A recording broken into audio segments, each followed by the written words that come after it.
police station taru sida leiba micham miyam amadi maduda kun ngachari miyam adugi matakta ahian ba Indian army gi amadi excessive military rule amadi martial law miyam ama season naraga kun ngakpa sing amadi mokai matakta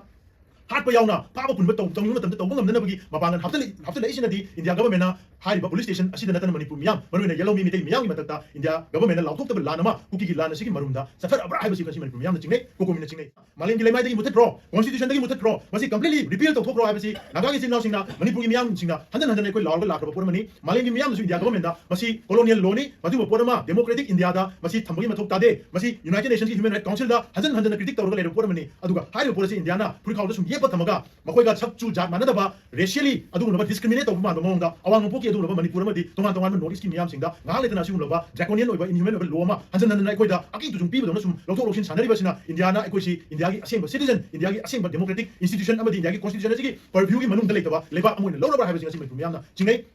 mete gi phari ba mi taru do hadrok taba taragadi lakoi gi dead body tara si lobi yaro haiga dum nate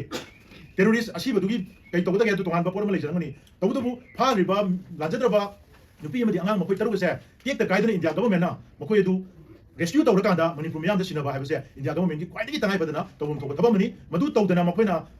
koi gi ka hatare delay tawdana kuki singa wari sanari su group ka wari sanari Churachandpur da BSF ki DG chala wari sanari na olai palai tawdana terrorist singa wari sanaraga ekoi gi miyoi ba micham miyam gi punsi mantikna ba amadi kannana ba gi taw paikale haiba se masi manipur miyam da minam ba India government gi dumba tawsilamani masi drama tawbuni hari police na maram boiraga karigumba India government na kujin khuna thokdagi phagriba miyoi taruk angang macha yauna phagriba miyoi taruk se karigumba kanmang amauda tholabadi manipur mayam na India government singa pi sunga moida ba phibam amada India government gi mayok manipur miyam soidana lepakani haiba sima no wan thonjage masi press meet se agenda ani da focus tawna hona jage yan han da koi gi jidi da thokriba yam noi ta thodo di matang da koi gi ba kokomi amadi manipur miyam gi mot sinjaraga wafom khar thamjage yan han da koi gi November gi tang 13 da thokriba thodo si ma'am लोना खंगनरे मदुदी मदु broad daylight ता हाइदी उंगान गालिंगे मतम मदा तोंगान तोंगान बा अराप मफम दगी लापा कुकी कुकी टेररिस्ट ग्रुप मरोइना इंडिया गवर्नमेंट गा सस्पेंशन ऑफ ऑपरेशन तौरगा लेरिबा मिलिटेंट ग्रुप सिंग नमना सरुक याबा दुमलबा यामबा लामी सिंगलुप अमना अदुमलबा जाकुरा धोरगी बोरबेक्रा द लेबा जाकुरा धोरगी मिते कुन मचा अमा मरोइना पुलिस स्टेशन दा सुनंगना लेजबा मफम अमदा लान तासला कांदा मिसी मिना क्या थोनबा अमदी मदुदगी अखोगी नुपी अमदी अंगांग अपिकपा अंगांग नवा यावना फारगा पुखिबगी थौदो अदुदा मदु रिटालिएट तौनना होनबदा central reserve police force CRPF की माइकेदगी अखोई अदुंगलबा कुकी मिलिटेंट तरा मफम अदुदा अखोई हाकिबगी पावमयां लोन थेंगनग्रे हारिबा मदुगी थौदो अदुई मतुंग तारकपदा होजिक लाइसी मिनिस्ट्री ऑफ होम अफेयर्स की माइकेदगी हारिबा असीबा तरा दु सिलचरदा लेबा सिलचर की हॉस्पिटल दा पुरगा मखोई पोस्टमार्टम तौबा अमदी मखोई सिंग असी की चप चाबा आइडेंटिटी मसक खंगदों नननबगी प्रोसेस अमा तौरक मतमदा कुकी ग्रुप की माइकेदगी हारिबा डेड बॉडी सिंग अदुगी मथकता अखोई DNA टेस्ट तौबा यारोय आइडेंटिफाई तौनबा होनबदु यारोय हाबिगी प्रोटेस्ट अमा लाइसिना ताकबदी कोइना ममांगदगी हानदगी दुम हाइबा मणिपुर हंदक थोइब लान असिगी मनुंगदा म्यांमार दगी तोंगान तोंगानबा मर्सिनरी फोर्सेस प्रॉक्सी आर्मी मयाम अमा एखोई मणिपुर मनुंग जिदा ऑपरेट तौरकांदा मणिपुर लान ताबदे यावरे मसी इंडिया गवर्नमेंट ना खंजनदना सुम लेबसी मसी खुदों यामना मसी लाइबक थीबनी मसी चपचाना थौ पाइखगदमनि हाइबसी मखोइना हंदक DNA टेस्ट डेड बॉडी सिंग अदु आइडेंटिफाई तौननबा DNA टेस्ट तौबा यारोय हाइबा प्रोटेक्शन मेक सिंग ताइ हाइबदुमा आन थमजगे अनि सुबदा ख्वाइदगी हेन ngai इंडिया गवर्नमेंट की मपांगन कनख्रबा इंटेलिजेंस मपांगन कनख्रबा इंडियन आर्मी लेरिबा यामख्रबा सेंट्रल सिक्योरिटी फोर्सेस मणिपुर द लेरिबा मयाम असिना मियोय तरुक हाइजे आंग अपिक पसु यावरगा नुपी ngakta oiba मियोय तरुक असि नुंथिन पोबोपता फारगा पुखिबसि ngasi फोबा थीबा खंगदना मखोइबु कनमम ngamdabagi phibam amada leiringi cheraga sida अखोइना ताजबदा मिनिस्ट्री ऑफ होम अफेयर्स की माइकेदगी अदुगुमलबा अखोइगी मियोय तरुक से मसी थादोरक्तब तारगदी असीब तरा असी लौब यारोय सिनरोय हाइबगी वाफम अमखक मयामना मीडिया दा कैद कोर तरो थुंगरकम यावे अदुइ तागदी अदुमबगी चांगदा इंडिया गवर्नमेंट कुंबा मपांगन कल्लबा ꯂꯥꯟꯃꯤ ꯁꯤꯡꯂꯨꯞ ꯂꯩꯔꯕ ꯑꯗꯨ ꯏꯟꯗꯤꯌꯥ ꯒꯕꯔꯟꯃꯦꯟꯠꯅ ꯃꯤꯍꯥꯠ ꯃꯤꯄꯨꯟ ꯆꯠꯊꯕꯗ ꯍꯥꯂꯦꯡꯕ ꯂꯩꯇ꯭ꯔꯕ ꯀꯨꯀꯤꯒꯤ ꯑꯗꯨꯒꯨꯝꯂꯕ ꯑꯥꯔꯝ ꯒ꯭ꯔꯨꯞ ꯇꯦꯔꯣꯔꯤꯁ ꯒ꯭ꯔꯨꯞꯁꯤꯡ ꯑꯗꯨꯒꯤ ꯃꯥꯌꯣꯛꯇ ꯊꯕꯛ ꯄꯥꯏꯈꯠꯄꯒꯤ ꯃꯍꯨꯠꯇ ꯃꯈꯣꯏꯗ ꯑꯣꯏꯅ ꯃꯟꯇꯤꯛꯅꯕꯒꯤ ꯃꯑꯣꯡꯗ ꯁꯕꯃꯤꯁꯤꯞ ꯑꯣꯏꯕ ꯑꯦꯇꯤꯇ꯭ꯌꯨꯠ ꯑꯃ ꯏꯟꯗꯤꯌꯥ ꯒꯕꯔꯟꯃꯦꯟꯠꯅ ꯃꯈꯣꯏꯗ ꯎꯠꯂꯤꯕꯁꯦ ꯃꯁꯤꯅ ꯏꯟꯗꯤꯌꯥ ꯒꯕꯔꯟꯃꯦꯟꯠꯅ ꯀꯨꯀꯤꯁꯤꯡꯅ ꯃꯅꯤꯄꯨꯔꯗ ꯂꯥꯟ ꯇꯥꯕꯁꯤ ꯂꯦꯖꯤꯇꯤꯃꯥꯏꯖ ꯇꯧꯅꯅꯕ ꯍꯣꯠꯅꯕ ꯑꯦꯇꯦꯝ ꯑꯃ ꯌꯥꯎꯕ꯭ꯔꯥ ꯍꯥꯏꯕꯁꯤ ꯑꯩꯈꯣꯏꯗ ꯌꯥꯝ ꯆꯥꯎꯅ ꯆꯤꯡꯅꯕ ꯂꯩ ꯃꯔꯝ ꯑꯁꯤꯅ ꯍꯥꯏꯔꯤꯕꯁꯤꯡ ꯑꯁꯦ ꯃꯈꯣꯏꯗ ꯃꯟꯇꯤꯛꯅꯔꯒ ꯅꯈꯣꯏꯅ ꯑꯩꯈꯣꯏꯒꯤ ꯃꯩꯇꯩꯒꯤ ꯐꯥꯔꯤꯕ ꯃꯤ 6 ꯑꯗꯣ ꯊꯥꯗꯣꯔꯛꯇꯕ ꯇꯥꯔꯒꯗꯤ ꯅꯈꯣꯏꯒꯤ ꯗꯦꯗ ꯕꯣꯗꯤ 10ꯁꯤ ꯂꯧꯕ ꯌꯥꯔꯣꯏ ꯍꯥꯏꯒꯗꯕ ꯅꯠꯇꯦ ꯇꯦꯔꯣꯔꯤꯁ ꯑꯁꯤꯕꯗꯨꯒꯤ ꯀꯩ ꯇꯧꯒꯗꯒꯦ ꯑꯗꯨ ꯇꯣꯉꯥꯟꯕ ꯄꯣꯠ ꯑꯃ ꯂꯩꯖꯔꯝꯒꯅꯤ ꯇꯧꯕꯇꯕꯨ ꯐꯥꯔꯤꯕ ꯂꯥꯟꯖꯗ꯭ꯔꯕ ꯅꯨꯄꯤ ꯑꯃꯗꯤ ꯑꯉꯥꯡ ꯃꯈꯣꯏ 6 ꯑꯁꯦ ꯇꯦꯛꯇ ꯀꯥꯏꯗꯅ ꯏꯟꯗꯤꯌꯥ ꯒꯕꯔꯟꯃꯦꯟꯠꯅ ꯃꯈꯣꯏ ꯑꯗꯨ ꯔꯦꯁꯀ꯭ꯌꯨ ꯇꯧꯔꯀꯥꯟꯗ ꯃꯅꯤꯄꯨꯔ ꯃꯤꯌꯥꯝꯗ ꯁꯤꯟꯅꯕ ꯍꯥꯏꯕꯁꯦ ꯏꯟꯗꯤꯌꯥ ꯒꯕꯔꯟꯃꯦꯟꯠꯀꯤ ꯈ꯭ꯋꯥꯏꯗꯒꯤ ꯇꯉꯥꯏꯐꯗꯅ ꯇꯧꯐꯝ ꯊꯣꯛꯄ ꯊꯕꯛ ꯑꯃꯅꯤ ꯃꯗꯨ ꯇꯧꯗꯅ ꯃꯈꯣꯏꯅ ꯑꯩꯈꯣꯏꯒꯤ ꯀꯩ ꯍꯥꯏꯇꯥꯔꯦ ꯗꯤꯂꯦ ꯇꯧꯗꯅ कुकीसिंगा वारी सानरी सु ग्रुप का वारी सानरी चुराचांदपुर BSF की DG चल वारी सानरी ना ओलै पलै तौदना टेररिस्ट सिंगा वारी सानरगा अखोइगी मियोइबा मिचम मियांगी पुंसी मंतिकनबा अमदि कन्ननबगी थबक पाइखले हाबसे मसी मणिपुर मियाम द मिनमबा इंडिया गवर्नमेंट के दुंबा थौसिलमनी मसी ड्रामा तौबनी हारियो पोरसिन मरम ओइरगा करिगुंबा इंडिया गवर्नमेंट ना कुजिन खुना थोक्तगी फाग्रिबा मियोइ तरुक अंगांग मचा यावना फाग्रिबा मियोइ तरुगसे करिगुंबा कन्मंग मौदब थोलबदी मणिपुर मयामना इंडिया गवर्नमेंट सिंग आक्पी सुंग मोइदबा फिबम अमदा इंडिया गवर्नमेंट की मायोक्ता मणिपुर मयाम सोइदन लेपकनी हाबसि मन वान थमजगे अनि सुबा पॉइंट कोई ओजा सुजिन मवांग दसु हाइफे थंबिग्रे ngarang khaktada ikhang khangौदना मणिपुर की ऑलरेडी विड्रॉ तौरबा पुलिस स्टेशन 38 की मनुंगदा खंगतलगा पुलिस स्टेशन 3 नौना armed forces special powers act impose तौसलैबसे मसी इंडिया गवर्नमेंट की करम वखलोंदा करम मीडियम द तौइनो हाबसि ngasi बोवा अखोय मणिपुर मियाम भाप ताबो ngamde मणिपुर गवर्नमेंट की ओइनसु अखोयना थिजबदा मणिपुर गवर्नमेंट ना armed forces special powers act सी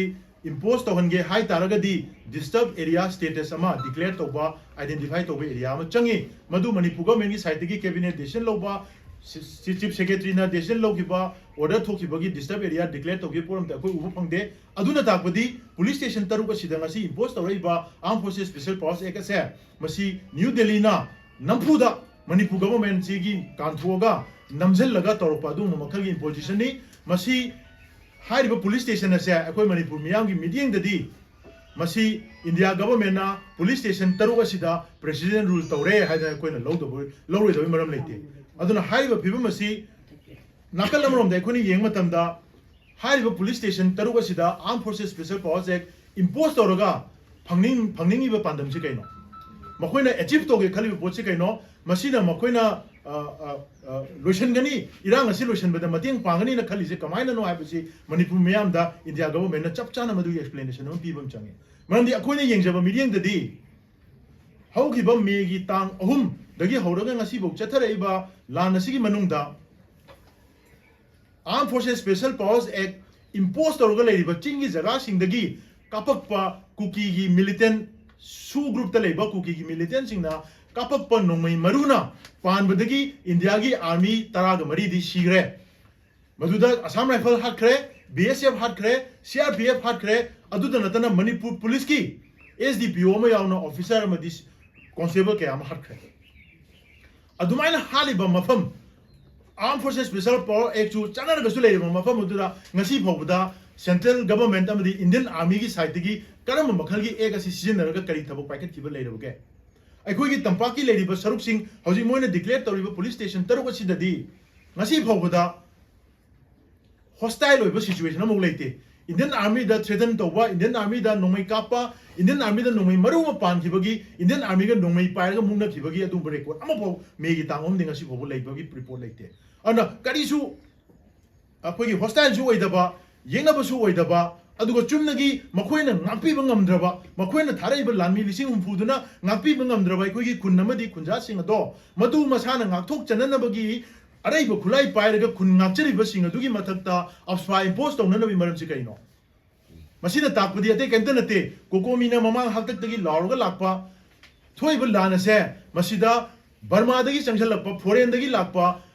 अदुगुमलबा foreign origin arm militant group मैम इंडिया गवर्नमेंट दिल्ली दे पूरगा पीस टॉक नी सूगी एग्रीमेंट नी हैदना सस्पेंशन ऑपरेशन नी हैदना एग्रीमेंट तौरगा मोइनी योगा थमलकपा खुलाई पाइबा सिंह अदुना लान ताहलकपदुदा मखोइना प्रोक्सी की लान अमा अखोइ इथक्तजु चथब अमा यावरे मसी सुपनतगी काउंटर इंसर्जेंसी ऑपरेशन दा अफ्सपा सिजनरगा कुकी मिलिटेंट गा असम राइफल गा